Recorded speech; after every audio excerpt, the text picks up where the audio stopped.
तो दोस्तों एक मिनट मेरी बात सुनो। कल सुबह 9 बजे एक न्यू इसेकाई अनाइम हमारे चैनल पर आने वाला है, तो उसे देखने के लिए तैयार रहना। और हाँ, उसे अपने फ्रेंड्स एंड फॉलोअर्स के साथ भी शेयर कर देना और इस पर अच्छा रिस्पॉन्स दिखाना। मोरल ऑफ द स्टोरी ये है कि तुम हमेशा अपना प्यार हमारे ऊपर बरसाते रहना, ओके। तो ये कहानी है हमारे मेन कैरेक्टर एन लिन की, जो कि बहुत ही ज्यादा कमजोर होता है। लेकिन एक दिन अचानक ही उसके सामने एक इमॉर्टल बुढ़ा आ जाता है, जो उसे अपनी साथ इमॉर्टल्स की दूसरी दुनिया में ले जाता है। और अब उसका सफर शुरू होता है एक इमॉर्टल बनने का। और हाँ, यहाँ पर उसके साथ चीट सिस्टम भी है, जो उसकी मदद करेगा उस दुनिया का सबसे ताकतवर इमॉर्टल बनने में। तो एपिसोड 7 की शुरुआत वहीं से होती है जहाँ पर पिछला एपिसोड खत्म हुआ था। जो एल्डर यू हुआ होते हैं वो शुआन युआन चैंग, सु शियाओलन और एनलिन को चुनते हैं डिवाइन मैसेंजर के रूप में, जो मॉर्टल वर्ल्ड में जाएंगे स्पिरिचुअल वर्ल्ड के रिप्रेजेंटेटिव के रूप में। क्योंकि मॉर्टल वर्ल्ड में जो डीमन प्रिजन सील है वो टूट चुकी है और उसके टूटने की वजह से कुछ डीमंस अपने डीमन किंग को वहां से आजाद करने की कोशिश करवा रहे हैं। मॉर्टल वर्ल्ड में जाकर एनलिन और उसके साथियों को उन्हीं डीमंस को रोकना है। और यहाँ पर एनलिन ने सभी डिसाइपल से कहा है कि जो भी मॉर्टल वर्ल्ड से कुछ भी मंगवाना चाहता है वो बस अपनी लिस्ट मुझे बता दे, मैं वो सामान उनके लिए ले आऊंगा और इसके लिए मैं बहुत ही कम पैसे चार्ज करूंगा। अब उसकी ये बातें सुनकर वेजी गुस्से में बोलता है कि मुझे पूरा यकीन है कि कल तुम्हारे पास कोई नहीं आएगा। लेकिन अगले दिन वो ये देखकर बहुत ज्यादा हैरान हो जाता है कि सभी स्टूडेंट्स एनलिन के पास आए हुए थे। वहाँ जो ब्रदर चैंग थे वो सभी स्टूडेंट्स को एक लाइन में लगाए हुए थे और शियाओलन सभी स्टूडेंट्स के फॉर्म भर रही थी। और वहाँ पर जो सीनियर सू थी वो एक रोमांटिक शो देख रही थी। और जो सीनियर सू थी वो अपना शो देखते हुए वहाँ पर सभी स्टूडेंट्स को उनकी विश लिस्ट फिल करने के लिए कागज भी दे रही थी। और यहाँ पर जो ब्रदर चैंग थे वो स्टूडेंट को बताते हैं कि एक स्पिरिचुअल स्टोन का मतलब 500 रुपीज होते हैं। और वहीं दूसरी तरफ लियू कियान हुआन अपने क्लब में नए मेंबर्स को ज्वाइन करा रही थी और वो स्टूडेंट्स को बताती है कि आपको यहाँ पर बहुत सारे गेम्स खेलने को मिलेंगे। उसकी बातें सुनकर सभी स्टूडेंट काफी ज्यादा एक्साइटेड हो जाते हैं। अब एनलिन का काम तो यहाँ पर बहुत अच्छे तरीके से चल रहा था। अब ये सब देखकर वेजी बोलता है कि एनलिन, इस बार तो मैं अपनी हार मानता हूँ, लेकिन अगली बार ऐसा नहीं होगा। और इसके बाद हमें वही सीन दिखाया जाता है जब वोंग शुआनज़ेन वेजी को ये खबर बताकर जाने लगता है कि अब उसे एक डिवाइन मैसेंजर के रूप में दूसरी दुनिया में नहीं भेजा जाएगा।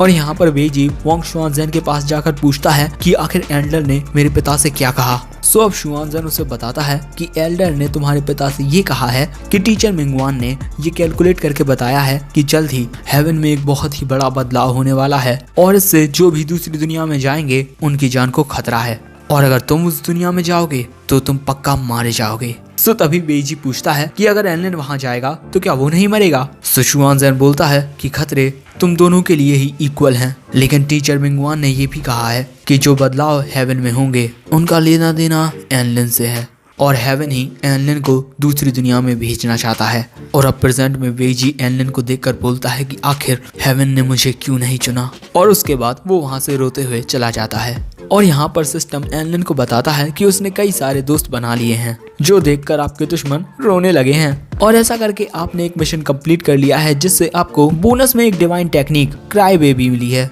अब सिस्टम की बात सुनकर एनलिन सोचता है कि मेरी नई skills cry baby, toilet run, कहीं इसका मतलब वही तो नहीं जो मैं सोच रहा हूँ। और वहाँ पर वो बड़े अजीब तरीके से हंसने लगता है। सो तभी लियू कियान हुआन उसके पास आकर बोलती है कि बहुत सारे लोगों ने हमारे क्लब में रजिस्टर कर लिया है। तुम सही बताओ एनलिन, कहीं तुमने किसी को पैसे देकर तो नहीं करवाया ना ये सब। सो एनलिन बोलता है कि मुझ जैसे जीनियस को ही देखकर इतने सारे लोग रजिस्टर कर रहे हैं। सो लियू बोलती है कि इतना बड़ा जीनियस मेरी बैटल टीम का मैनेजर है। जिस पर एनलिन बोलता है कि अगर ऐसी बात है तो तुम मुझे कुछ बोनस क्यों नहीं देती। हाँ, और इसके बाद ये दोनों इसी तरीके से हंसने लगते हैं। और उन दोनों को इतना पास देखकर ब्रदर चैंग बोलता है कि सीनियर लियू शुरू से ही बिल्कुल अकेली रहती आई हैं। आज से पहले मैंने किसी के भी साथ उन्हें इतना ज्यादा अच्छे से बात करते हुए नहीं देखा। लेकिन तभी ब्रदर चैंग नोटिस करता है कि शियाओलन एनलिन और लियू की ओर ही देख रही है। बेचारी को शायद से जलन हो रही है। लेकिन तभी शियाओलन देखती है कि एनलिन के हाथ में एक अंगूठी है, जो अभी अभी लियू ने उसे पहनाई है और लियू ने उसे ये अंगूठी बोनस के रूप में दी है। अब ये देखकर एनलिन बोलता है कि ये तो तुम्हारी स्टोरेज रिंग है, आखिर तुमने मुझे ये क्यों दी। सो लियू बोलती है कि इसके अंदर 10,000 स्पिरिचुअल स्टोन्स हैं। एक बार जब तुम सारे के सारे गेमिंग इक्विपमेंट्स खरीद लोगे तो उसके बाद बाकी के बचे हुए पैसे अपने पास रख लेना। और ये कोई मामूली स्टोरेज रिंग नहीं है, इसी वजह से हमेशा इसे अपने पास रखना। लेकिन उसकी ये बात तो एनलिन को समझ में ही नहीं आती और जो ल्यू होती है अब वो वहाँ से चली जाती है, जिससे एलन सोचता है कि यार इसने तो कुछ ज्यादा बताया ही नहीं। लेकिन तभी वहाँ आ जाते हैं टीचर मिंगवान और उन्हें देखकर एलन घबरा जाता है। और तभी एलन सोचता है कि टीचर मिंगवान ने ही उससे कहा था कि आने वाले वक्त में बहुत ज्यादा खून खराबा तुम्हारा इंतजार कर रहा है। और शुरुआत में इन्होंने ही एलन की सबसे ज्यादा बेइज्जती की थी, ये बोलकर कि आज से पहले इस एकेडमी में इतना बुरा स्कोर किसी का नहीं रहा। सो अब एलन उनसे पूछता है कि कहीं आप मुझे कोई बुरी खबर देने के लिए तो नहीं आए ना। सो टीचर बोलते हैं नहीं, मैं चाहता हूँ कि तुम मेरे लिए भी कुछ खरीद कर लाओ दूसरी दुनिया से, जिससे एलन खुश हो जाता है। लेकिन तभी टीचर बोलते हैं कि इसके अलावा मैं तुम्हें कुछ बताने भी आया हूँ। और जैसे ही एलन ये बात सुनता है वो वहाँ से भाग जाता है। और एक जगह पहुंचने के बाद शुआन युआन चैंग से बोलता है कि क्लास मॉनिटर, हमें काफी ज्यादा देर हो रही है, इसी वजह से अब हमें चलना चाहिए। और उसकी ऐसी हरकत देखकर टीचर मिंगवान हंसते हुए बोलते हैं कि हमारी एकेडमी का सबसे ज्यादा स्ट्रॉन्ग स्टूडेंट काफी ज्यादा डरपोक है। लेकिन तभी शियाओ लैन टीचर से पूछती है कि क्या आप मुझे बता सकते हैं जो आप एलन को बताने के लिए आए थे। और दोस्तों तभी यहाँ पर सीन बदलता है और हमें वो जगह दिखाई जाती है जो स्पिरिचुअल वर्ल्ड और मॉर्टल वर्ल्ड के बीच का गेट है। और यहाँ ब्रदर चैंग बोलते हैं कि जैसे ही हम मॉर्टल वर्ल्ड में पहुंचेंगे हम आसमान से नीचे गिरने लगेंगे और तुम दोनों को उड़ना तो आता नहीं है, इसी वजह से मेरे पास रहना। और वहाँ पर दाबाई, ल्यू और सीनियर सू इन तीनों को अलविदा कहने के लिए आए थे। और यहाँ दाबाई बोलता है कि जब तुम वापस आओगे तो मेरे साथ एक पेन कॉन्ट्रैक्ट बनाना। एलन बोलता है कि हाँ बिल्कुल। और यहाँ सीनियर सू एलन से बोलती हैं कि उस दुनिया में अपनी फिंगर स्प्लिटिंग टेक्निक का इस्तेमाल मत करना, क्योंकि वहाँ पर कोई भी हीलिंग पोशन नहीं होगा तुम्हारी जान बचाने के लिए। और आखिर में ल्यू बोलती है कि एलन अच्छे ग्राफिक्स वाले गेमिंग इक्विपमेंट्स खरीदना, ओके। सो एलन बोलता है कि अरे बिल्कुल भी चिंता मत करो तुम दोनों, मैं सबको संभाल लूंगा। उसके बाद ब्रदर चैंग और एलन गेट की ओर जाने लगते हैं, लेकिन हम वहाँ पर शियाओलन को काफी ज्यादा परेशान देखते हैं। और ऐसा इसीलिए है क्योंकि जब उसने टीचर मिंगवान से पूछा था कि आप एलन को क्या बताने के लिए आए थे, तो टीचर उसे बताते हैं कि एलन के सफर में उसे बहुत ही ज्यादा खतरनाक खतरों का सामना करना है और शायद से वहाँ पर उसकी जान भी जा सकती है। और उसी वक्त ना जाने शियाओ लैन किस जगह पर आ गई थी। और आगे टीचर मिंगवान बोलते हैं जब किस्मत अपना दाव खेलती है तब तुम उसके सामने कुछ भी नहीं कर पाते। और यहाँ शियाओ लैन को टीचर मिंगवान की आंखों में एनलन दिखाई देता है जिसके ऊपर कोई स्पिरिट होती है। और यहाँ प्रेजेंट में एनलन बोलता है कि शियाओ लैन चलो। सो वो बोलती है कि हाँ आ रही हूँ। अब इसके बाद ब्रदर चैंग एक फॉर्मेशन बनाते हैं जिसके जरिए वो तीनों दूसरी दुनिया में जाने वाले थे, लेकिन तभी अचानक कुछ पिंक कलर की रस्सियां आकर एनलन को पकड़ लेती हैं और इसके बाद वो एनलन को अपनी ओर खींचकर ले जाने लगती हैं। और ये देखकर शियाओ लैन भी एनलन से चिपक जाती है, जिसके बाद वो रस्सियां उन दोनों को ही उस फॉर्मेशन के अंदर ले जाती हैं। ये देखकर ल्यू, दाबाई और सीनियर सू काफी ज्यादा हैरान हो जाते हैं और वो एनलन और शियाओ लैन की मदद करने के लिए उनकी ओर जाते हैं, लेकिन तभी ब्रदर चैंग उन सभी को रोक देता है और बोलता है कि मैं जाऊंगा उनके पीछे, तुम सभी यहीं रहो। इसके बाद ब्रदर चैंग भी उस फॉर्मेशन में चला जाता है और वो फॉर्मेशन गायब हो जाती है। अब इसके बाद हम देखते हैं कि वो गुलाबी रस्सियां एनलन और शियाओ लैन को कहीं ले जा रही थी। वहाँ एनलन बेहोश हो गया था, जिस वजह से शियाओ लैन उसे जगाने की कोशिश कर रही थी, लेकिन वो नहीं जागता। जिसके बाद शियाओ लैन उन गुलाबी रस्सियों को उसके ऊपर से हटाने की कोशिश करती है, लेकिन तभी वो गुलाबी रस्सियां हाथ बनकर एनलन से और भी ज्यादा जकड़ने लगती हैं। लेकिन तभी वहाँ पर शियाओ लैन भी बेहोश हो जाती है। तभी सिस्टम बोलता है कि होस्ट की जान खतरे में है, होस्ट को जल्दी उठना होगा। लेकिन भैया एनलन तो उठता नहीं, सो सिस्टम उसे कुछ शॉक दे देता है और उस शॉक की वजह से एनलन उठ जाता है। लेकिन भैया वो तो हवा में से नीचे गिर रहा था, जिसकी वजह से वो पैनिक होने लगता है। लेकिन तभी जो बेहोश शियाओ लैन थी वो उससे दूर होकर गिरने लगती है और ये देखकर एनलन तुरंत ही शियाओ लैन का हाथ पकड़ लेता है। उसके बाद उसे अपने करीब लाकर उसे टाइटली पकड़ लेता है और यहाँ सिस्टम एनलन को बताता है कि वो सभी मॉर्टल वर्ल्ड में पहुंच चुके हैं और इस वक्त वो काफी ज्यादा ऊंचाई पर हैं। तभी एनलन पूछता है कि जितनी मेरी फिजिकल क्वालिटी है, इतने से अगर मैं इस ऊंचाई से गिरूंगा तो मैं मरूंगा तो नहीं ना। सो सिस्टम बोलता है कि मैं तुम्हें पहले ही बता चुका हूँ कि तुम्हारी जान खतरे में है। अब उसकी बात सुनकर एनलन को समझ में नहीं आता कि वो क्या करे और अब इसके बाद एनलन शियाओ लैन के साथ ही नीचे गिरने लगता है। वहाँ सिस्टम काउंट डाउन करने लगता है 10, 9, 8, 7, 6, 5, 4, 3, 2, 1 और तभी एनलन अपने एक स्किल को एक्टिवेट कर लेता है और उसके बाद वो दोनों नीचे गिर जाते हैं। और तभी हम एक फूल को देखते हैं जो मस्त चिल कर रहा है और यहाँ ये फूल हमें बताता है कि 100 सालों तक लगातार इस सनलाइट में रहने के बाद आज मैं बोल सकता हूँ और मैं अब एक इमॉर्टल बन गई हूँ। ये एक फीमेल है, ओके। और इसके बाद वो फूल हवा में उड़ने लगता है और उसके चारों ओर एक लाइट आने लगती है और इसी के साथ वो जो डिवाइन लाइट होती है वो उस फूल को एक परी क्या है ये इसमें कन्वर्ट कर देती है। और यहाँ पर हम देखते हैं कि ये स्पिरिट काफी ज्यादा खुश होती है, लेकिन तभी बगल में से एनलिन नीचे गिरता है और एनलिन की फोर्स की वजह से ये स्पिरिट एनलिन की ओर ही खींची चली जाती है और एनलिन की जो पावर होती है उसकी वजह से ये स्पिरिट वहां से गायब हो जाती है और एनलिन वहां जमीन से टकराता है और उन दोनों के गिरने की वजह से वहां पर एक गड्ढा हो जाता है। अब इसके कुछ देर बाद शियाओलिन अपनी आंखें खोलती है। जागने के बाद वो एनलिन को भी उठाती है और दोनों एक दूसरे से एक ही सवाल पूछते हैं, तुम ठीक तो हो ना? और अगले ही पल में वहां पर आ जाता है ब्रदर चैंग और वहां शियाओलिन ब्रदर चैंग से बोलती है कि प्लीज आप जल्दी से एनलिन को ट्रीट कर दीजिए। सो तभी ब्रदर चैंग एनलिन की जितने भी घाव होते हैं उन्हें हील करने लगता है और ये बस मिनटों का काम होता है। और अब इन दोनों को सही सलामत देखकर ब्रदर चैंग एक चैन की सांस लेता है और यहाँ एनलिन ब्रदर चैंग से बोलता है कि आप रुक क्यों गए, आप मुझे और हील कीजिए ना, इससे मुझे काफी अच्छा महसूस हो रहा था। लेकिन वहाँ पर शियाओलिन को एनलिन पर काफी गुस्सा आ रहा था और अब वो उसे सबक सिखाने लगती है, जिसकी वजह से एनलिन के कपड़ों में आग लग जाती है।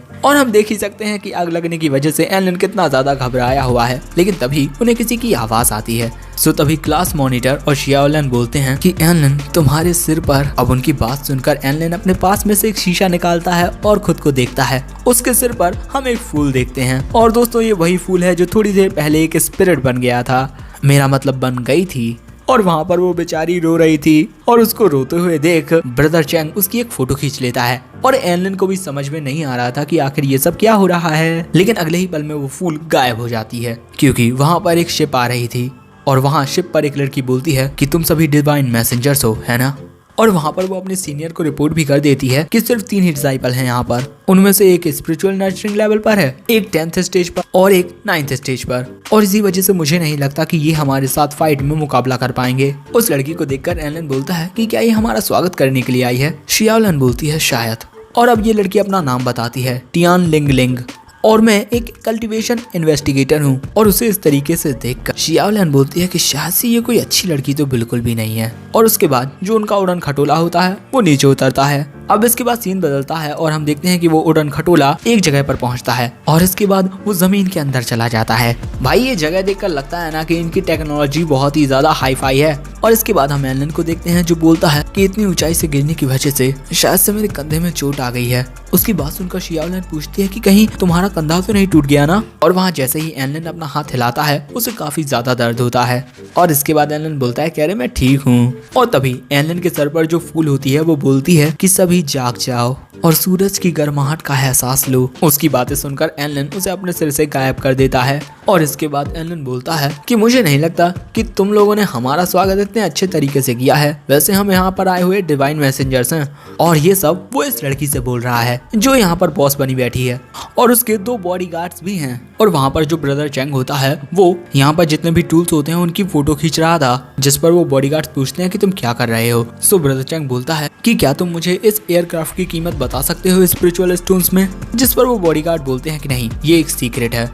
और यहाँ एनलिन बोलता है कि इस दूसरी दुनिया में आने की वजह से मैं काफी ज्यादा थक गया हूँ। और इसके बाद वो शियाओलिन से बोलता है कि अगर मुझे कुछ भी हो जाए तो तभी शायद से उसका सीना दर्द करने लगता है। और इसके बाद एनलिन बोलता है कि हमारा पूरा का पूरा बिजनेस तुम संभालोगी, ओके? अब एनलिन की बात सुनकर ये टियान हंसती है। सो एनलिन बोलता है कि हम सभी का डिवाइन मैसेंजर के रूप में इस दुनिया में आना तो दोनों दुनियाओं के बीच दोस्ती की निशानी है।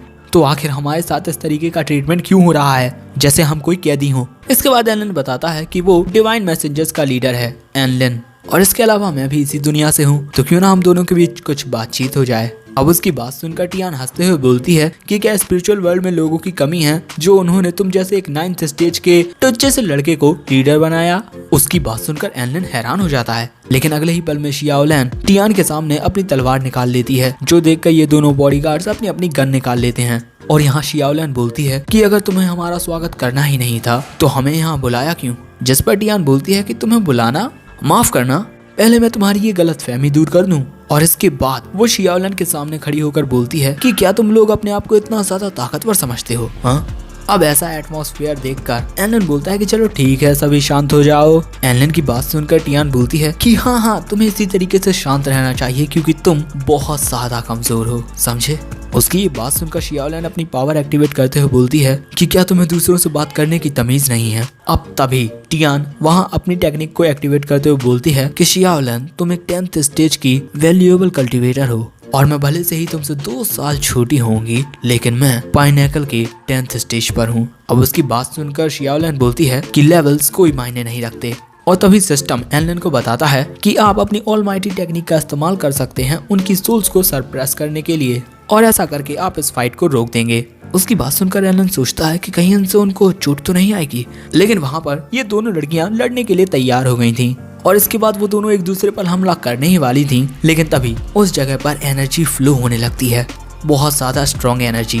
और ये एनर्जी होती है ब्रदर चैंग की और वहाँ पर ब्रदर चैंग शियाओलिन और टियान की एक पिक्चर क्लिक कर लेती हैं और अब वहाँ पर ब्रदर चैंग बोलते हैं कि तुम दोनों को यहाँ पर फाइट नहीं करनी चाहिए। इसके बाद ब्रदर चैंग टियान से बोलते हैं कि हम दोनों को अपनी बी चैट शेयर कर लेनी चाहिए ताकि मैं तुम्हें ये फोटो सेंड कर पाऊँ। और अब ब्रदर चैंग को देखकर टियान शर्मा जाती है और बोलती है कि हाँ बिल्कुल। इसके बाद ब्रदर चैंग शियाओलिन से बोलते हैं कि चाहे कुछ भी हो जाए, डिवाइन मैसेंजर्स 2 दुनियाओं के बीच दोस्ती का पैगाम लाते हैं, इसी वजह से हमें इस तरीके से अपना आपा नहीं खोना चाहिए। अब उसकी बात सुनकर शियाओलिन वहाँ पर माफी मांगती है। सो यहाँ पर ब्रदर चैंग एक बहुत ही ज्यादा बढ़िया लाइन बोलते हैं, दोस्तों के बीच नो सॉरी नो थैंक्स। और ये बात सुनकर एनलिन ब्रदर चैंग को सैल्यूट करता है और वहीं टियान बोलती है कि शुआन युआन चैंग 1000 स्पिरिट सेक्स से, जो अभी सिर्फ ईयर 1 में है, लेकिन उसका लेवल स्पिरिचुअल नर्चरिंग स्टेज है। अब उसकी ये बातें सुनकर एनलिन बोलता है कि तुम उन्हीं के साथ अच्छा बिहेव करती हो जो सिर्फ स्पिरिचुअल नर्चरिंग लेवल या उससे ऊपर के हो, है ना।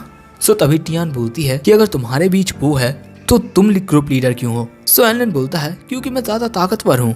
अब इसके बाद जो टियान होती है वो एनलिन को एक टिप देती है कि तुम इस दुनिया में इसी वजह से हो क्योंकि तुम्हारी किस्मत बेकार है। एनलिन को तो उसकी बात समझ में ही नहीं आती। अब इसके बाद उस उड़न खटोले का दरवाजा खुलता है और वहाँ उस ओर से काफी ज्यादा लाइट निकल रही थी, जिसकी वजह से ऑब्वियसली हमें कुछ दिखाई नहीं देता। अब यहाँ पर ये एपिसोड खत्म हो जाता है, लेकिन अब यहाँ पर ब्रदर चैंग, शियाओलिन और एनलिन की इस फूल के साथ छोटी सी बातचीत होती है। एनलिन बोलता है कि आखिर ये क्या चीज है। ये फूल बताता है कि वो एक ऐसा फूल है जो कल्टीवेट कर सकता है। शियाओलिन पूछती है कि क्या तुम्हें किसी ने ट्रांसफॉर्म किया है। फूल बताती है हाँ। ब्रदर चैंग पूछता है कि आखिर वो कौन है। फूल बताती है कि वो सन है और ये किसी इंसान का नाम नहीं है, आसमान में चमकने वाला सूरज। और यहाँ पर दोस्तों इस फूल को और भी कई सारी चीजें आती हैं जिनके बारे में जानने की हमें कोई जरूरत नहीं है। और इसी वजह से आखिर में अगर तुम्हें ये एपिसोड पसंद आया हो तो लाइक करना, चैनल पर नए आए हो तो सब्सक्राइब करना, कमेंट करके अपने ओपिनियन शेयर करना बिल्कुल भी मत भूलना। So in the end of the video, thanks for watching, sayonara.